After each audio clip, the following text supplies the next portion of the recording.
Everyone जय जगन्नाथ। निज voice रे निज कहवाई ट्राए कर यूट्यूब रे केमती पोस्ट करते कौन जानी कि बट मो सहित कौन कौन हो तार से विषय कहवाई मुझे बाध्य कैमेरा ऑन करा पड़ा।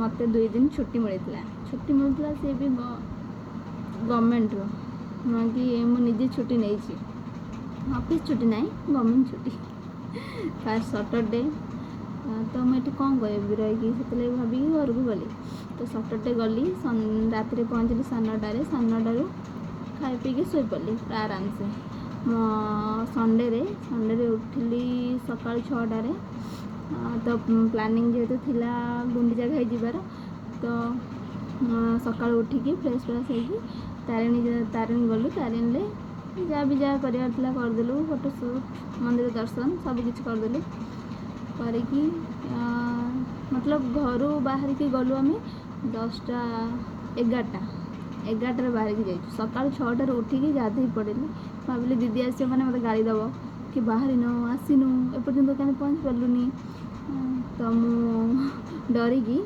आसिकी पहुँचीगली मार्केट पहुँचली फोन करुँची मु फोन करुँची केते आसु सी ना कौच मत गले गेट पर जाइए तो गेट पर गला सी शुणीदेला बस मु आम जो बाहर की मार्केट रू जाऊँ तो शायद 11टार जाइचु मंदिर दर्शन करी मंदिर दर्शन कलु शायद 12:30 गोटे हम मंदिर दर्शन कलु तो करके सेठू बाहरिलु एते भिड़ थिला एते भिड़ भगवान माँ को भी देखा बहुत कष्ट से संडे रे तो जेहेतु एबे चलती पिकनिक सीजन तो बहुत भिड़ रहा तो सेठी देखिकी माँ को तो दर्शन ठीक से कर पारे तो आसिकी सेठी गलु गुंडीचा घाई तो से 1:27 होता तो गुंडीचा घाई भाविली भोक तो कला खाईदेवी नाई तो कई किसी कहूना मैंने मुझे यार बेटर किसी कहले चलो गुंडीचा घाई बुले गुंडीचा घाई गोटे भी फोटो शूट कर पारे यहाँ मोर गोटे अफसोस गोटे भी फोटो शूट कर पारे देन गुंडीचा घाई जी भी बुलार था मुझे जानी कौटी कौन जी भी देखिली देन आसिकी लंच पाखर कौन भी होटेल नाला कौन भी होटेल ना से पुणी एमती कि गोटे रिल्स बन पारे नेटवर्क पूरा जीरो हो गला कि ना नेटवर्क तो देन आसिकी लंच कलु माने बहुत दूर आसिक लंच कलु से 3:27 1:27 ରୁ 3:27 होगा लंच माने से आसिक 3:27 लंच कलु लंच कर डायरेक्ट पूरा डायरेक्ट आसलु आउ कुआड़े रहा ना डायरेक्ट जीवा आमर घर बस घर आसिकी बाट जहाँ भी किसी किणार सामान सेटा जो तनु तापस ब्लॉग रे अपलोड हम तनु तापस ब्लॉग रे आपण मैंने देखिपारे ठीक अच्छे तो मु ब्लॉग मत केमती ब्लॉग बना जाए मत आसेनी तो जो 2 दिन जो कष्ट सफर करी तो सहीटा आपण मानक शेयर कर मो वीडियोटा शायद लॉन्ग हो जाई पारे बट आपण मन टिके सुनंदु ठीक अच्छे देन तो आसिक पहुँची गलु से 7:30 7:30 होता तो आसिक मार्केट रे पहुँची गलु तो दीदी नाना पलैले तो आम घर को आसलु तो रात किसी ना जहाँ भी किसी भी होता खाई पी शोपड़े आराम से आज भाविली सकाଳେ तो आज मतलब आज मंडे तो आज मंडे भी आम छुट्टी थी ऑफिस तो भाविली कि मुझे ट्रेन ले पलैबी आम ट्रेन 1:30 थाए 1:21 से पलैबी भाविली मूड है तो मूड है जेहतु आमर से भाटिया हुए आम साइड तो से भाटिया जा बुलिकी पलि आसली बुलिया जाइए भाविली बहुत सारा कम पड़ता देख देखी पलि आसबी आ तो भाटिया जेहतु गली से किसी भी स्टार्टिंग हो बोधे मु पाद दे लगुच स्टार्टिंग हो आज मुझे पाद दे तो सेठी एते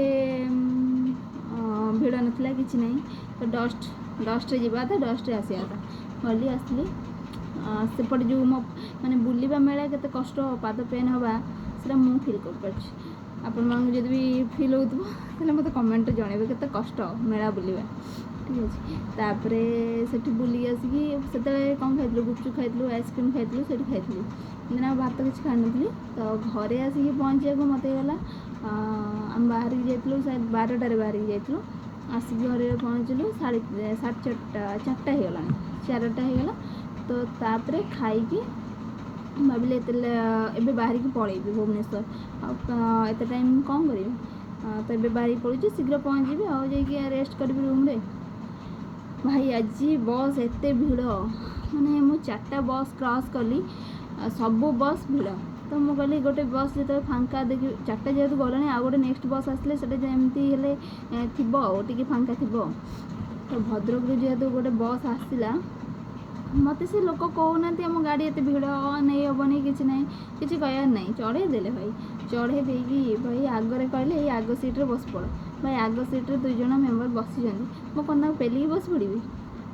ନାଇଁ, ସେ ଯେଉଁ ଡୋରରେ ସାଇଡ଼୍ରେ ପୁଣି ଏମିତି ସବୁକିଛି ତାଙ୍କର ସାମାନ ରଖିଛନ୍ତି, ତା ସହିତ ବି ମୋତେ ପେଲିକି ସେଠି ଜାକି ଦେଇକି ଲକ୍ ପକାଇଦେଲେ, ମାନେ ଡୋର୍ ଓପନ୍ କରିଦେଲେ। ଏସି ବସ୍ ହେଲେ ଡୋର୍ ଓପନ୍ କରିଦେଇ ମୋତେ ସେଟ୍ କରିଦେଇକି ଲକ୍ ପକାଇଦେଲେ। ମୁଁ ସାଇଡ଼୍ରେ ଠିଆ ହେଇଛି ରେ ଭାଇ, ଠିଆ ହେଇଛି ହେଲା। ମାନେ କ'ଣ କହିବି, ମୁଁ ଭାବୁଛି ମାନେ କ'ଣ କରିବି, ବାନ୍ତି କରିଦେଲେ ମୋତେ ତୋଳିକି ବସେଇଦେବେ ଟିକେ ହେଲା। ମାନେ ମୁଁ କ'ଣ କରିବି, କେମିତି ରହିବି ମୁଁ। କିନ୍ତୁ ଭଗବାନ, ଭଦ୍ରକରୁ ସଫର କରିଛି ଭୁବନେଶ୍ୱର ହେଉଛି କେବଳ ଛିଡ଼ା ହେଇକି। ଭାବୁନି ମୁଁ କେଉଁ ପେସେନ୍ସରେ ମାନେ ଛିଡ଼ା ହେଇଛି, ଟିକେ ହଲିନି, କିଛି ବି ନାହିଁ, ଗୋଟେ ଟର୍ନ ବି କରିନି ହେଲା, ପୁରା ସିଧା ଛିଡ଼ା ହେଇଛି ସେମିତି ହେଲା। ମୁଁ ତାପରେ ଭାବୁଛି କେମିତି ମାଇଣ୍ଡକୁ ଡାଇଭର୍ଟ କରିବି, କେମିତି କିଏ ମୋ ସହିତ ଟିକେ କଥା ହେଉ, କିଛି ନାହିଁ। ଆକ୍ଚୁଆଲି ବସ୍ରେ ଡ୍ରାଇଭର କଣ୍ଡକ୍ଟର ସବୁ ମାନେ ଭଲ, ବିହେଭିଅର୍ ଭଲସେ କଥା ହେଉଛନ୍ତି, ତ ମଜାମସ୍ତି ଅଛି, କିଛି ନାହିଁ, ଏତେ ଫିଲ୍ ହେଲାନି। ଯେତେବେଳେ ଚୁପଚାପ ସାଇଲେଣ୍ଟ ପ୍ଲେସ୍ରେ, ପୁଣି ଯେତେବେଳେ ଡୋର୍ ମତଲବ ମେନ୍ ଡୋର୍ ଦେଇ ଦେଉଛନ୍ତି, ୱିଣ୍ଡୋ ଦେଇ ଦେଉଛନ୍ତି, ମୋତେ ଲାଗୁଛି ମୁଁ ଆଉ ରହିପାରିବିନି, ସେନ୍ସଲେସ୍ ହେଇଯିବି। ତ ଦେନ୍ ମୁଁ କହିଲି ଭାଇ ଟିକେ ମୋତେ ରିଲାକ୍ସ ଦିଅ, ମୁଁ କୁଆଡ଼େ ଟର୍ନ ହେଇପାରୁନି, ଏପଟେ ହେଇପାରୁନି, ସେପଟେ ହେଇପାରୁନି, ପ୍ଲିଜ୍ ମୋତେ ଟିକେ ଛାଡ଼ନ୍ତୁ, ଏଇଠୁ ମୁଁ ଟିକେ ଯାଏ, ଜେଲ୍ରୁ ମୋତେ ମୁକ୍ତି ଦିଅନ୍ତୁ। ସେ କହୁଛନ୍ତି ଆପଣ ତ ସେ ଜାଗାରେ ଭଲରେ ଅଛନ୍ତି, ଆପଣ ଯଦି ସେଇଠୁ ବାହାରି ପଡ଼ିବେ ନା ଆଉ କେଉଁଠି ବୋଧେ ରହିପାରିବେ। ମୁଁ କହିଲି ସିଏ ବି ଠିକ୍ କଥା, ଏଇ ଜାଗାରେ ଚାପି ଚୁପାଇକି ତ ଠିଆ ହେଇପାରୁଛି, ଆଉ କେଉଁଠି କିଏ ପେଲିଦେବ, କିଏ କ'ଣ କରିଦେବ, ମୁଁ ଏଠି ତ ଠିଆ ହେଇଛି, ଠିକ୍ ସେ ଠିଆ ହେଇଥାଏ। ଭାଇ ସରିଲା, ମାନେ ମୁଁ ଖାଲି ଦେଖୁଛି କେତେବେଳେ ଭୁବନେଶ୍ୱର ହେବ, କେତେ କିଲୋମିଟର ରହିଲା, ଯେତେ ବି ବୋର୍ଡ଼ ଆସୁଛି ସବୁ ପଡ଼ୁଛି କେତେ କିଲୋମିଟର ରହିଲା, 20 କିଲୋମିଟର, 10 କିଲୋମିଟର, ଏମିତି ସବୁ ପଡ଼ିକି ଆସୁଛି। ଦେନ୍ ଯେତେବେଳେ ହେଇଗଲା, ମୁଁ କହିଲି ମୁଁ ଆଜି ଚାଲି ପଳେଇବି। ଯେହେତୁ ତାପରେ ଓହ୍ଲେଇଛି ବସ୍ରୁ, ମାନେ ମୋ ପାଦ ଚାଲୁନି ଭାଇ, ମୁଁ ଟଳ ହେଉଛି, ଏପଟେ ସାମାନ ଟେକିବି ନା ଏପଟେ ମୋ ବ୍ୟାଗ୍, ନା ମୁଁ କ'ଣ ଧରିବି ମୁଁ ଜାଣିପାରୁନି କିଛି। ତ ତାକୁ ପୁଣି ମାନେ ଦେଖିକି ଆଣି ଚଳପାଟା ସବୁ କିଏ ବୋଧେ ସେପଟେ ଏପଟେ ରୋଡ଼ କ୍ରସ୍ କରିବା କେତେ କଷ୍ଟ ଭୁବନେଶ୍ୱରରେ, ଏପଟରୁ ପୁଣି ସେ ସାମାନଟାକୁ ଧରିକି ସେପଟିକି ଗଲାବେଳକୁ ଭାଇକୁ ଗାଡ଼ି ବାଡ଼େଇ ଦେବ, ମୁଁ ଚାଲି ବି ପାରୁନି, ପାଦ କିଛି କାମ ହିଁ କରୁନି। ଆପଣ କେତେ 180 କିଲୋମିଟର ଆପଣ ଛିଡ଼ା ହୁଅନ୍ତୁ, ଖାଲି ଗୋଟେ ବସ୍ରେ ଖାଲି ଛିଡ଼ା ହେଇକି ଆସନ୍ତୁ, କହିବେ ମୋତେ କେମିତି ମାନେ ଫିଲ୍ଟା ହୁଏ। ତ ଏତେ କଷ୍ଟ, ମାନେ ମୁଁ ଚାଲି ପାରିଲିନି, ଏତେ କଷ୍ଟ ହେଲା। ମୁଁ କହିଲି ଭଗବାନ କ'ଣ କରିବି, କିଏ ଗୋଟେ ଆସି ନେଇଯାଆନ୍ତାନି। ପୁଣି ସେଇଠି ପୁଣି ଅଟୋ ଷ୍ଟାଣ୍ଡରେ ତ ରାପିଡ଼ୋ ବୁକ୍ ହେଇପାରିବନି, ପୁଣି ଆଗକୁ ନେଇକି ଯିବାକୁ ପଡ଼ିବ। ପୁଣି ସାମାନକୁ ଟିକେ ଆଗକୁ ଗଲି, ବିଶାଲ ପାଖାପାଖିରେ ରାପିଡ଼ୋ ବୁକ୍ କରିକି ଫାଇନାଲି ମୁଁ ଯେତେବେଳେ ବସିଲି ମୋତେ ଟିକେ ଶାନ୍ତି ଲାଗିଲା, ଭାଇ ମୁଁ ବସିଲି କୋଉଠି। ଦେନ୍ ଆସିକି ମୁଁ ପୁରା ସେ ମାନେ ମୁଁ ଟିକେ ଲୋକେସନ୍ ଆମ ରୁମ୍ଠୁ ପଛକୁ ଟିକେ ଲୋକେସନ୍ ଆଡ଼୍ କରିଥିଲି, ଦେଇଥିଲି, ବଟ୍ ସେ ତାଙ୍କୁ କହିଲି ଭାଇ ଟିକେ ମୋ ରୁମ୍ ଯାଏ ନେଇ ଚାଲନ୍ତୁ, ମୁଁ ସେତିକି ବାଟ ନେଇକି ଛାଡ଼ି ଦିଅନ୍ତୁ, ଯାହା ବି ହେଲେ ମୁଁ ଆପଣଙ୍କୁ ଟିପ୍ସ ଦେଇଦେବି, ବଟ୍ ମୋତେ ନେଇକି ଛାଡ଼ି ଦିଅନ୍ତୁ। ଦେନ୍ ସିଏ ମୋତେ ଆଣିକି ମୋ ରୁମ୍ ପୁରା ଗେଟ୍ ପାଖରେ ଛାଡ଼ିକି ଗଲେ। ଦେନ୍ ଶାନ୍ତି ଭାଇ, ଆସିଲି, ପାଣି ପିଇଲି, ମାନେ ସେଠି ପାଣି ପିଇବାକୁ ବି ଇଏ ନଥିଲା, ପାଣି ପିଇଲି। ଦେନ୍ ବସିଲି, ଭାବିଲି ଆପଣମାନଙ୍କ ସହିତ ମୋ ଏକ୍ସପିରିଏନ୍ସ କିଛି ସେୟାର କରିଦିଏ, ନହେଲେ ମୁଁ କେବେ ବି ୟୁଟ୍ୟୁବରେ ମୋ ନିଜର କିଛି ବକ୍ତବ୍ୟ ଦେଇନି କି ବ୍ଲଗ୍ ବନେଇବାକୁ ଟ୍ରାଏ ବି କରିନି। ଆଜି କିନ୍ତୁ ମୋର ବହୁତ ଇଚ୍ଛା ହେଲା, ମୁଁ କହିଲି କିଛି ତ ସେୟାର କରେ। ତ ଆପଣମାନଙ୍କୁ ମୋର ଯେଉଁ ଅନୁଭୂତି ଗୁଡ଼ା ପ୍ରକାଶ କଲି, ଆପଣମାନଙ୍କୁ କେମିତି ଲାଗିଛି ମୋତେ କମେଣ୍ଟ ମାଧ୍ୟମରେ ଜଣାଇବେ। ଆଉ ଆପଣ କେତେଜଣ ଏମିତି ମୋ ପରିକା ଟ୍ରାଭେଲ୍ କରୁଛନ୍ତି ଯେ 180 କିଲୋମିଟର କି 150 କିଲୋମିଟର କେବଳ ଛିଡ଼ା ହେଇକି ମୋତେ କମେଣ୍ଟରେ ଜଣାଇବେ ନିଶ୍ଚୟ। ଠିକ୍ ଅଛି, ଏତିକି କହି ମୁଁ ବକ୍ତବ୍ୟ ଶେଷ କରୁଛି। ଜୟ ହିନ୍ଦ। ଠିକ୍ ଅଛି, ଜୟ ଜଗନ୍ନାଥ। ଆଉ କେବେ ଯଦି କିଛି ମୋ ସହିତ ସେମିତି ଘଟିବ, ଆପଣଙ୍କ ସହିତ ନିଶ୍ଚୟ ସେୟାର କରିବି। ଠିକ୍ ଅଛି, good night, I love you Guy.